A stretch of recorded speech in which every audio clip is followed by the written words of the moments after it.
আজকে কি নিয়ে কথাবার্তা বলবো সেটা তো টাইটেল আর থাম্বনেল দেখে বুঝেই গেছেন। চলেন আজকে পুরা ধাপা ধাপ ময়নার বাপ শুরু কইরা দেই। ব্র্যান্ডের গোলামি, বাইকিং ইমোশন, নাকি ইঞ্জিনিয়ারিং এর দালালি। আমাদের দেশে এই ধরনের ঘটনা হর হামেশাই কিন্তু ঘটে। আমরা অনেক সময় মনের অজান্তে গোলামির খাতায় বা দালালির খাতায় নাম লিখাই দিচ্ছি, বুঝতেই পারি না, বুঝতে চাইও না। কারণ কি, আমরা গোলামি করতে খুবই ভালোবাসি। দালালি হচ্ছে আমাদের রক্তে, মাংসে, অস্থি মজ্জায়, স্টেম সেলে, ব্রেনে, কোন জায়গা বলবো বাদ দিব, সব জায়গায় মিশে আছে।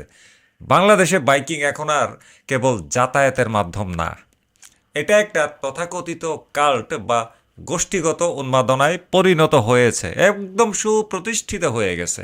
কিন্তু এই উন্মাদনার আড়ালে লুকিয়ে আছে এক ভয়াবহ সত্য। আমরা বাইকার থেকে ধীরে ধীরে ব্র্যান্ডের সেলস রিপ্রেজেন্টেটিভ বা স্রেফ ব্র্যান্ডের গোলাম হয়ে যাচ্ছি। কাস্টমার হিসাবে আমাদের যে একটা মান, মর্যাদা, প্রভাব, প্রতিপত্তি, সেইটাকে আমরা নিজেরাই গলা টিপে ধ্বংস করে দিছি। আপনার কষ্টের টাকায় কেনা একটা যন্ত্র আপনার মালিকানায় থাকার কথা, কিন্তু দেখা যাচ্ছে সেই যন্ত্রের ব্র্যান্ড লোগোটা আপনার মগজ শাসন করছে। আপনি যখন একটা বাইক কেনেন, আপনি তার মেকানিক্যাল সক্ষমতা কেনেন, নাকি কোম্পানির মার্কেটিং টিমের তৈরি করা একটা মিথ্যা ইমোশন কিনেন? প্রশ্ন করলাম আপনাদেরকে। যদি মন মতো হয় বা উত্তর যদি জানা থাকে, অনেস্টলি কমেন্ট বক্সে লিখবেন। আজ সময় এসেছে মেকানিজমের ব্যবচ্ছেদ করার এবং ব্র্যান্ড স্লেভারি বা ব্র্যান্ডের গোলামির শেকল ভাঙার। শেকল ভাঙার, হ্যাঁ হইতে পারে শেকল ভাঙার। তবে কেউ কেউ আবার নতুন করে শেকল পরতে যাবে। পরেন গিয়া, সমস্যা নাই। আপনারা দেখছেন রিকু ব্লগস, যার স্লোগান সত্য সুন্দর এবং তোষামত কুৎসিত। বিস্তারিত সহ ফিরে আসছি ইন্ট্রোর পরে।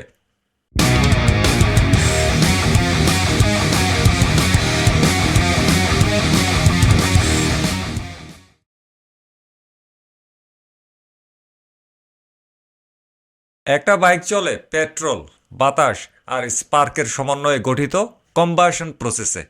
এখানে ইমোশনের কোনো জায়গা নেই। ইমোশন যদি যায় ওইটার ভিতরে, ইমোশনটা কিন্তু পুরাই দিবে।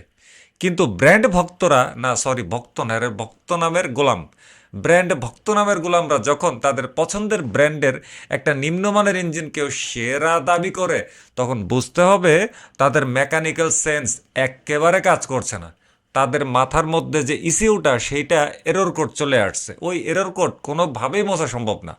আপনার বাইকের ইঞ্জিন যদি হাই আরপিএমে অতিরিক্ত ভাইব্রেট করে, তবে সেটা ব্যালেন্সার শ্যাফটের ব্যর্থতা অথবা ইঞ্জিনের মাউন্টিং ডিজাইনের ত্রুটি। এটাকে বাইকের চরিত্র বলে চালিয়ে দেওয়া মানেই হলো আপনি ব্র্যান্ডের গোলামি করছেন, সাক্ষাৎ গোলামি। ইঞ্জিনের পিস্টন যখন সিলিন্ডারের ওয়ালের সাথে ঘর্ষণ খায়, তখন সে কিন্তু কোনো লোগো চেনে না, সে চেনে থার্মাল ম্যানেজমেন্ট। আপনার পছন্দের ব্র্যান্ড যদি পর্যাপ্ত কুলিং সিস্টেম এগুলো না দিয়ে আপনাকে প্রিমিয়াম দামে গছিয়ে দেয়, তবে আপনি কিন্তু কাস্টমার না, আপনি একজন শোষিত ভিকটিম। কিন্তু শোষিত ভিকটিম হিসেবে নিজেকে আমরা মনেই করি না। আমরা মনে করি ওই ব্র্যান্ড আমার মাথার তাজ, আমি ওই ব্র্যান্ডের গোলাম, গর্বিত গোলাম, বিশ্বস্ত গোলাম। ইঞ্জিনের পিস্টন মুভমেন্ট আপনার পকেটের টাকা পোড়ায়, কোনো ব্র্যান্ডের দয়ার দানে কিন্তু চলে না। হ্যাঁ, কোম্পানি আপনার কাছে বাইক বেচছে, আপনার বিবেক কিন্তু না।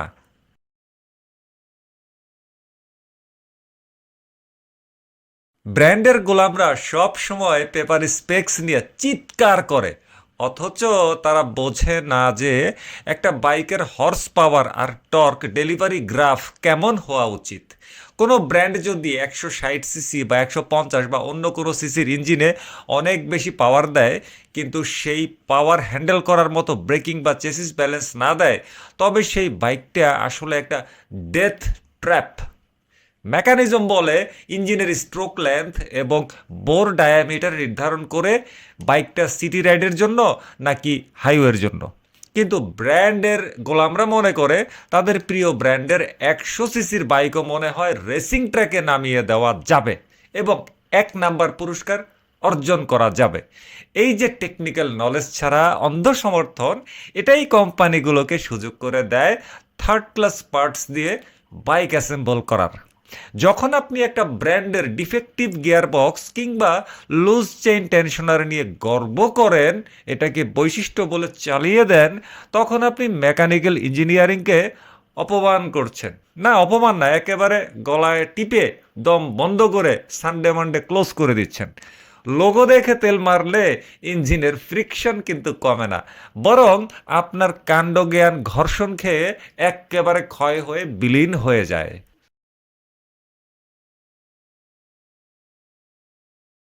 বাংলাদেশের বাইকারদের মধ্যে একটা বড় অংশ মনে করে সিঙ্গেল এবিএস থাকলেই তারা অমর হয়ে গেছে।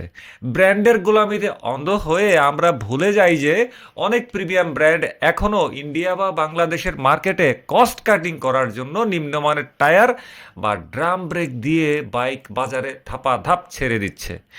ব্রেকিং সিস্টেমে ফ্লুইড প্রেসার এবং ক্যালিপার পিস্টনের কাজ হলো বাইকের স্থিরতা দেওয়া, কিন্তু আমরা যখন দেখি আমাদের প্রিয় ব্র্যান্ডের বাইক হার্ড ব্রেকিংয়ে পিলিয়ন সহ স্কিড করছে বা চেসিস কম্পোজার হারিয়ে ফেলছে, তখন আমরা দোষ দেই রাস্তার কিংবা রাইডারের। দোষটা যে মেকানিক্যাল ডিজাইনের সেটা বলার সাহস আমাদের নেই, কারণ আমরা তো ব্র্যান্ডের কেনা গোলামির শিকল গলায় দিয়ে নিজেকে গোলাম হিসেবে সমাজের মধ্যে প্রতিষ্ঠিত করে ফেলছি। আপনি যখন একটা 3 লাখ টাকার বাইকে নিম্নমানের ব্রেকিং সেন্সর বা কম্বি ব্রেক সিস্টেমকে জাস্টিফাই করেন, তখন আপনি আসলে আপনার জীবনের দামটা ব্র্যান্ডের কাছে সস্তায় বিক্রি করে দিচ্ছেন। ব্র্যান্ডের দালালি করে আপনি কিন্তু স্যালারি পাবেন না, বড়জোর কোম্পানির গাধা হওয়ার সার্টিফিকেট পাবেন। ব্র্যান্ডের দালালি করে স্যালারি পাবেন না, হ্যাঁ ঠিক আছে, হ্যাঁ স্যালারি পাবে না, কিন্তু টু পাইস পাবে, বকশিস পাবে। হুম, এই তো, ফিতরা পাবে, এটাই তো।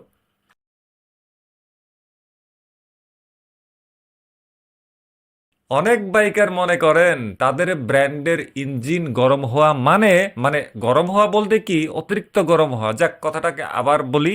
অনেক বাইকার মনে করেন তাদের ব্র্যান্ডের মোটরসাইকেলের ইঞ্জিন অতিরিক্ত গরম হওয়া মানে সেটি অনেক বেশি পাওয়ার জেনারেট করছে।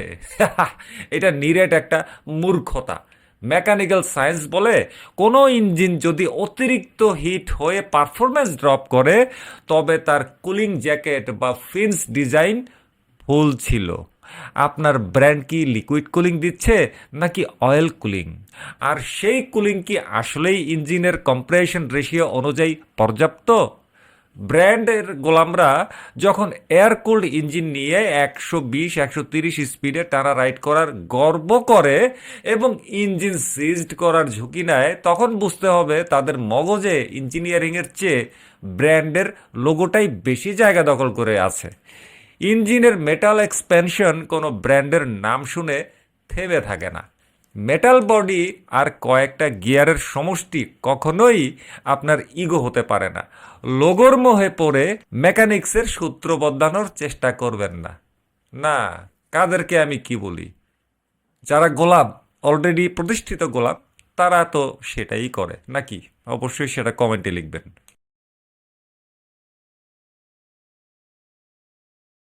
ফেসবুক বা ইউটিউবে যখন কোনো রিভিউয়ার কোনো বাইকের মেকানিক্যাল ত্রুটি ধরিয়ে দেয়, তখন ওই ব্র্যান্ডের গোলামরা কমেন্ট বক্সে রীতিমতন আক্রমণ শুরু করে।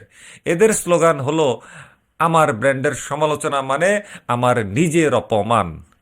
এই মানসিকতা কোম্পানিগুলোকে আরো বেপরোয়া করে তোলে।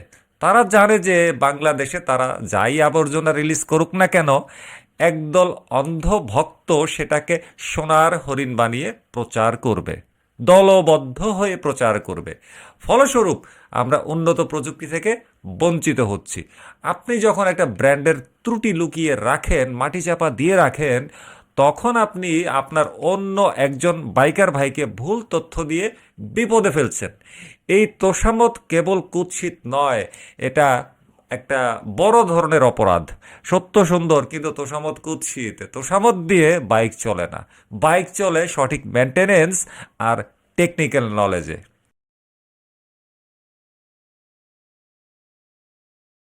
সময় এসেছে বাইকারদের মেরুদণ্ড শক্ত করার। কোনো কোম্পানি আমাদেরকে ফ্রি কিন্তু বাইক দেয় না। আমরা তাদের কাস্টমার, তাদের কেনা গোলাম নই। একটা বাইকের ইঞ্জিন জিওমেট্রি, সাসপেনশন ফিডব্যাক আর বিল্ড কোয়ালিটি দেখে বিচার করুন, স্টিকার আর ব্র্যান্ডের নাম দেখে নয়। মেকানিক্যাল পয়েন্টে যেটা খারাপ সেটাকে সজোরে খারাপ বলার অভ্যাস করুন। কোম্পানিকে বাধ্য করুন ভালো প্রোডাক্ট বাজারে আনতে। আর যদি আপনি ভাবেন যে আপনি কোম্পানির পোষা কুকুরের মতন আচরণ করবেন, এই আচরণ করে আপনি কোম্পানির কাছ থেকে ভালো সার্ভিস নেবেন, ভুল, ভুল, ভুল। এই ধরনের গোলামি আচরণ করলে কোম্পানি কখনোই আপনাকে গুরুত্বই দেবে না। ওই রাস্তার একটা বেওয়ারিশ কুকুরের মতনই আপনাকে মনে মনে লালন করবে, এবং আপনার এই ধরনের পোষা কুকুর বৃত্তিক আচরণের জন্য অন্য যে সমস্ত সাধারণ কাস্টমাররা আছে তারাও কিন্তু বঞ্চিত হবে। কোম্পানি ভাববে এরকম মানুষ তো আরও হাজার হাজারও আছে। ঠিক আছে, মনে রাখবেন দিন শেষে আপনি কিন্তু একজন রাইডার। আপনার নিরাপত্তা, আপনার টাকা আর আপনার প্যাশন সব আপনার নিজস্ব। কোনো কর্পোরেট ব্র্যান্ডের স্বার্থে নিজের বিবেক বিক্রি করবেন না। ব্র্যান্ডের দালালি ছেড়ে মেকানিক্স বোঝার চেষ্টা করুন। কঠিন লাগলে আস্তে আস্তে বুঝুন, লেখাপড়া করুন, বুঝতে পারবেন। একদিন না বুঝলে আরেকদিন বুঝে যাবেন। হাল ছাড়া যাবে না। সত্যিকারের বাইকার হয়ে উঠুন। বাইক রাইড করুন বুক ফুলিয়ে, কোনো ব্র্যান্ডের শেকল পায়ে দিয়ে নয়। গোলামি ছাড়ুন, রাইডার হন। রাইডার হইতে তেমন কোনো বেশি কিছু লাগে না, আপনার সদিচ্ছা দরকার। আর হ্যাঁ, যারা গোলাম জাত হয়ে আজীবন থাকতে চান তাদের কথা কিন্তু আলাদা। তাদের অন্তরের মধ্যে একেবারে মোহর মারা, যত যাই হয়ে যাক তারা গোলামি করবেই করবে। এখন তাহলে সিদ্ধান্ত নেন, আপনি কি সেই গোলামদের মতন ভূমিকায় অবতীর্ণ হবেন নাকি রাইডার হবেন। ভালো থাকবেন সবাই। বিদায় নিলাম আজকে। আল্লাহ হাফেজ। আসসালামু আলাইকুম।